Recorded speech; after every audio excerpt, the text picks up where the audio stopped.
Hi, I'm Christine. I'm here with Jules Lewin from Chart Hill Legal. How are you, Jules? Very well, thank you, Christina. Nice to be here with you. It's good to have you here, Jules. We're here to discuss vendor finance. Jules, what is vendor finance?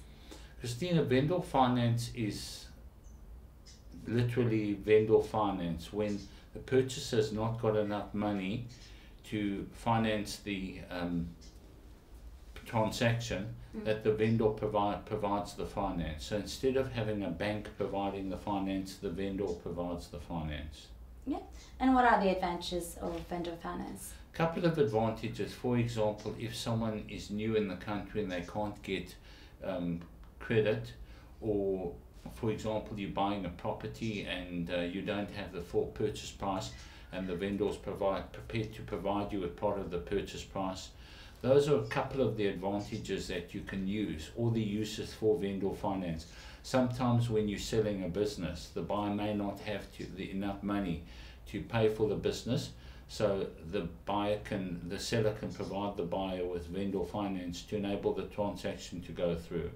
I just want to say, as a caveat here or warning, vendor finance is a new buzzword which is around, and there are a lot of people that are selling properties on vendor finance and not complying with acts. For example, if you're selling a property on a vendor finance, you need to make sure you've got the right licenses.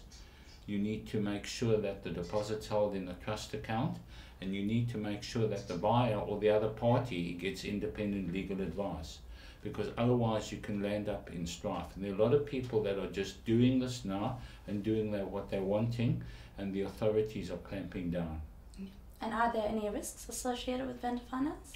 Look, vendor finance is like giving someone a loan, and sometimes these loans can go on for 30 years.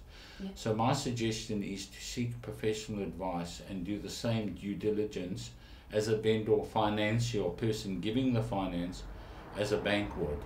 And that kind of information we can help you with at Chart Hill Legal, because we've done this kind of transaction before. If you want to rush in and do a transaction because you see someone is on the bones of their back and they owe the money back, and you want to make a quick buck out of it, it's not going to work, because you're going to get yourself a bad name in the industry. There are processes to go through, there are records and things that need to be kept, and various ways this can be done to achieve the end. If it's done legally, it's fine. If it's not done legally, you can rest assured that the Department of Commerce will find you. Beautiful. Thank you so much for your time, Jules. You're very welcome.